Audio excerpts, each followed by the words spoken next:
This is Recovery ASMR. This is my first official content video, and in this video I'm going to read the first chapter along with the introduction to the NA Big Book, which is also referred to as the basic text. If anybody has any questions for me throughout the journey of this reading, please let me know. Obviously I'm not live, but you guys can leave me comments. And if I stutter, mutter, any of those things through the book, I apologize. Reading in public is like my biggest fear on the planet.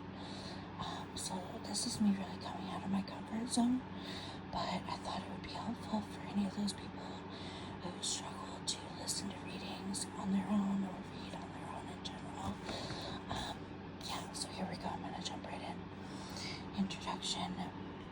This book is the shared experience of the Fellowship of Narcotics Anonymous. We welcome you to read this text, hoping you will choose to share us with new life that we have found. We have by no means found a cure for addiction. We offer a proven plan for daily recovery. In NA, we follow a program adapted to. In NA, we found a program adapted from Alcoholics Anonymous. More than 1 million people have recovered in AA, most of them just as hopelessly addicted to alcohol as we were to drugs. We are grateful to the AA Fellowship for showing us the way to new life. The 12 steps of Narcotics Anonymous, as adapted from AA, are the basis of our recovery program. We have only brought in their perspective. We follow the same path as a single exception. Our identification as addicts is all-inclusive with respect to any mood-changing, mind-altering substances. Alcoholism is too limited a term for us. Our problem is not a specific substance.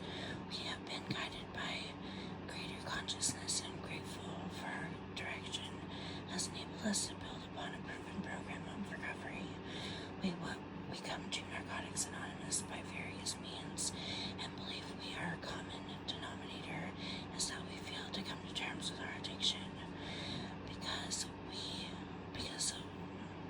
because of the variety of addicts found within our fellowship. We approach the solution contained within this book in general terms.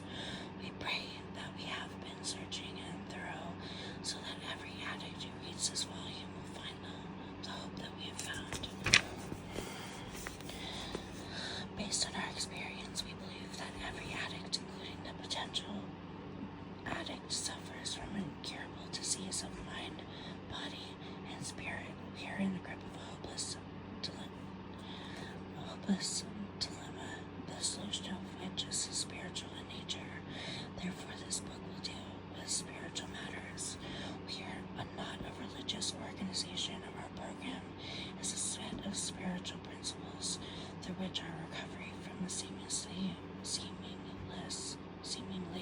hopeless state of mind and body. Throughout the compiling of this work, we have prayed, God, grant us the knowledge we may write according to your divine precepts. Instill in us a sense of your purpose. Make us servants of your will, and grant us a bond of selflessness, that this may truly be your work, not ours, in order that no addict anywhere need die from the horrors of addiction. Everything that occurs in this course of NA service must be motivated by the desire to more successfully carry the message of recovery to the addict who so suffers. It was for this reason that we began this work. We must always remember that individual members, groups, and service committees, we are not and should never be in competition with each other. We work separately and together to help the newcomer and for common good. We have learned painfully that the internal strife cripples our fellowship.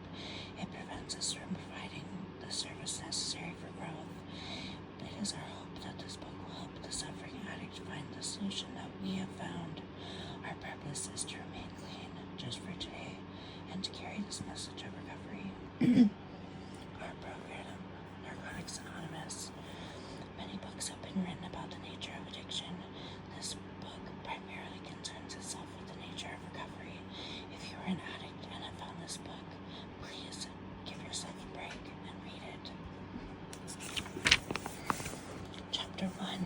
Who is an addict? Most of us do not have to think twice about this question. We know our whole life and thinking was centered in drugs in one form or another, the getting and using and finding ways and means to get more. We live to use and use to live.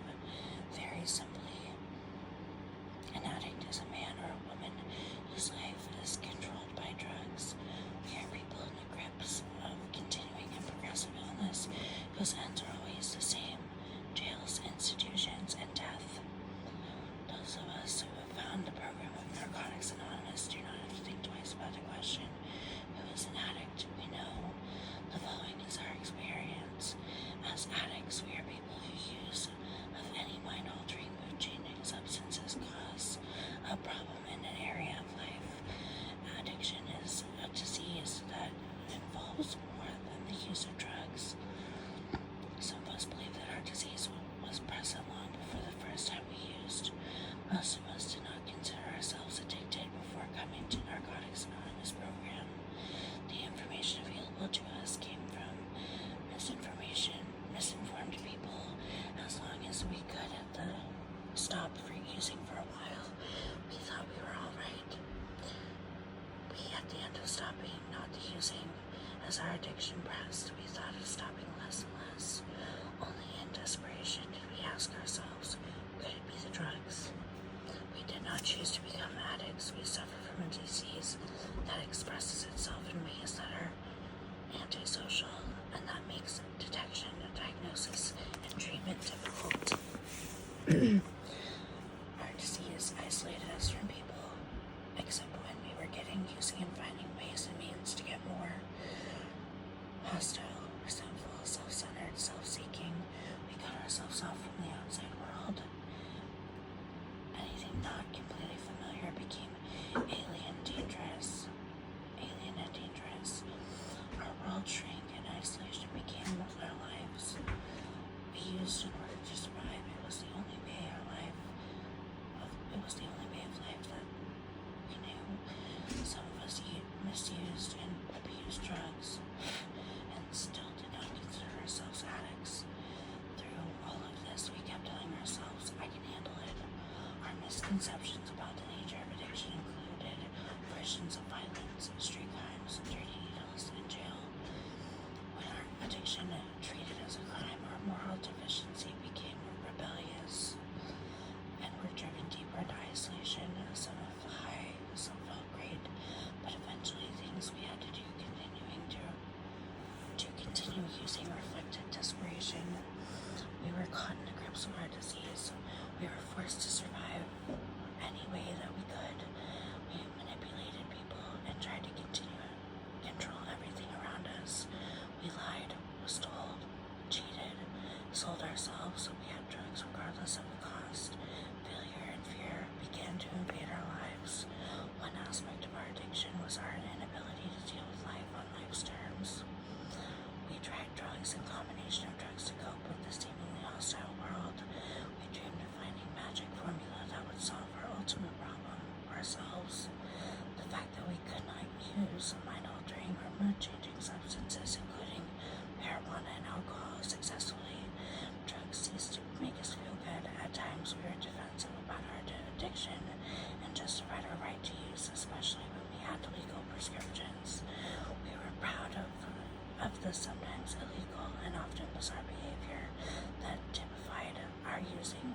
We forgot about the times when we sat alone and were consumed by fear and self-pity. We fell into a pattern of selective thinking. We only remembered the good drug experiences. We justified and rationalized the things that we did not keep from being sick or going crazy. We ignored the times when life seemed to be a nightmare. We avoided the reality of our addiction. Higher mental and emotional functions, such as conscious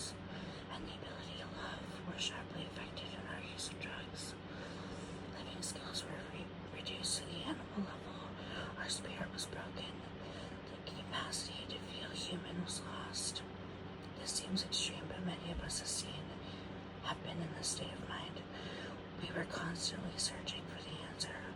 That person, place, or thing that would make everything alright. We lacked the ability to cope with daily living.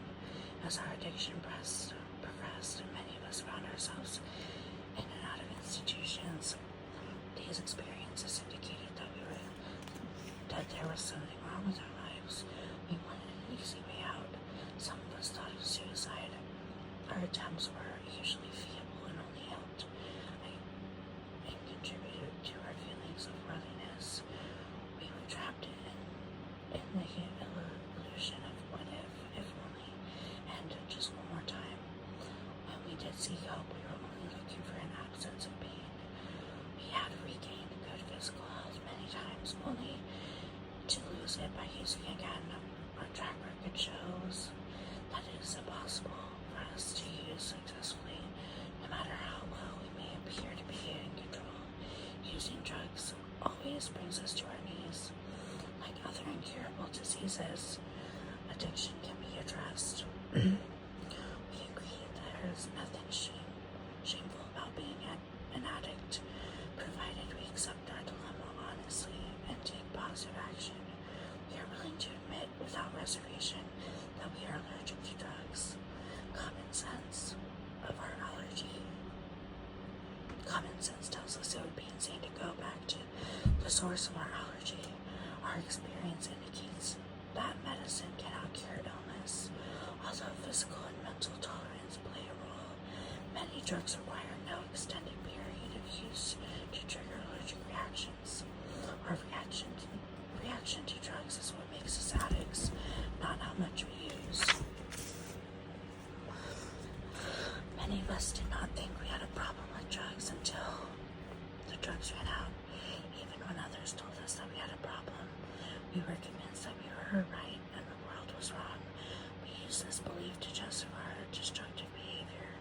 We developed a point of view that enabled us to pursue our addiction without concern for our own well-being, for the well-being of others. We began to feel that the drugs were killing us long before we could ever admit to anyone else. We noticed that if we tried to stop using, we couldn't. We suspected that we had lost control over the drugs and had no power to stop. Certain things followed as we continued to use. We became accustomed to a state of mind that is common to addicts. We forgot what it's like before we started using. We forgot about social graces. We acquired strange habits and mannerisms. We forgot how to work. We forgot how to play. We forgot how to express ourselves and how to show concern for others. We forgot how to feel. While using, we lived in another world. We experienced only periodic jolts of reality or self-awareness. It seemed that we were at least two people instead of one. Dr. Jekyll and Mr. Hyde. We ran around and tried to get our lives together before our next run. Sometimes we could do this very well, but later it was less important and more impossible. In the end, Dr. Jekyll died and Mr. Hyde took over. Each of us has a few things that we never did. We cannot let these things become excuses to use again. Some of us feel lonely because of the differences between us and other members. This feeling makes it difficult to give up old connections and old habits. We all have different tolerances for pain. Some addicts needed to go to greater extremes than others. Some of us found that we had enough when we realized that we were getting high too often and it was affecting our daily lives. At first, we were using in a manner that seemed to be social or at least controllable. We had little indication of the disaster that the future held for us. At some point, our using became uncontrollable, and antisocial. This began when things were going well, and when we were in situations that allowed us to use frequently. This was usually the end of the good times. We may have tried to moderate, substitute, or even stop using, but we went from a state of drug success and well-being to complete spiritual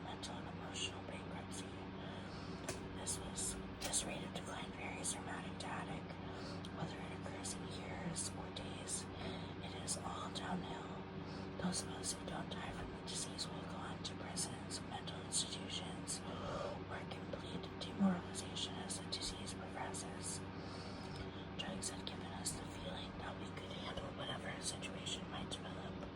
We became aware, however, that drug usage was largely responsible for some of our worst predicaments.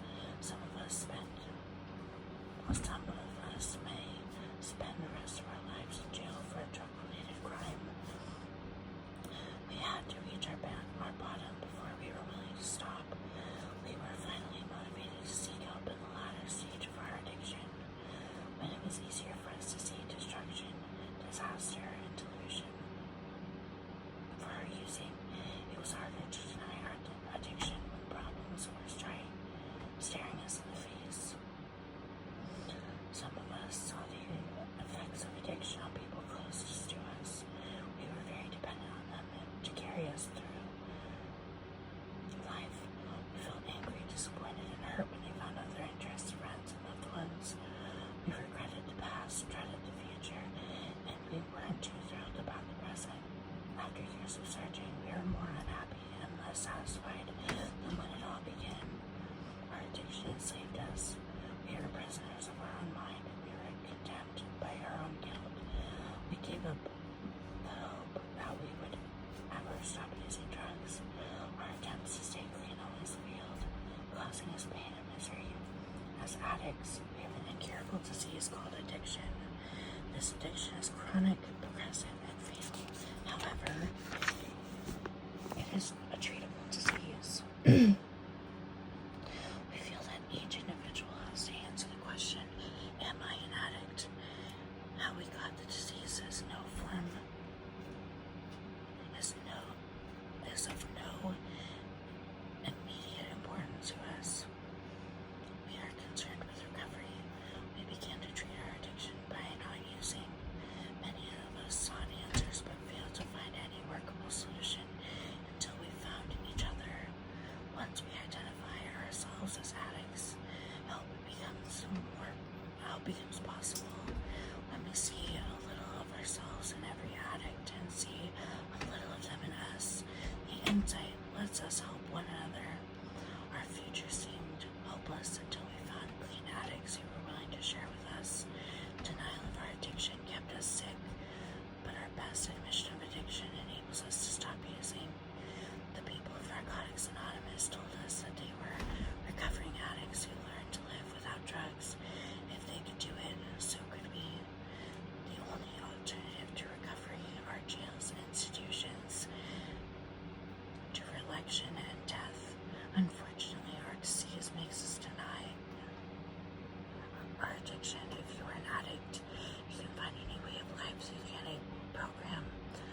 We have become very grateful in the course of recovery, though abstinence through our working of the 12 steps of Narcotics Anonymous. Our lives have become useful. We realize that we are never cured and that we carry this disease within us for the rest of our lives. We have a disease, but we do recover. Each day we are given another chance. We are convinced that there is only one way for us to live, and that is the NA way. I want to say thank you guys for listening in. I'm gonna do a whole series on the NA book, and we're gonna get this thing read through all the way. If there was any background noise during this reading, I apologize. I've got a really high energy beagle, and he just goes and goes and goes. I will introduce him to the channel one of these days when he's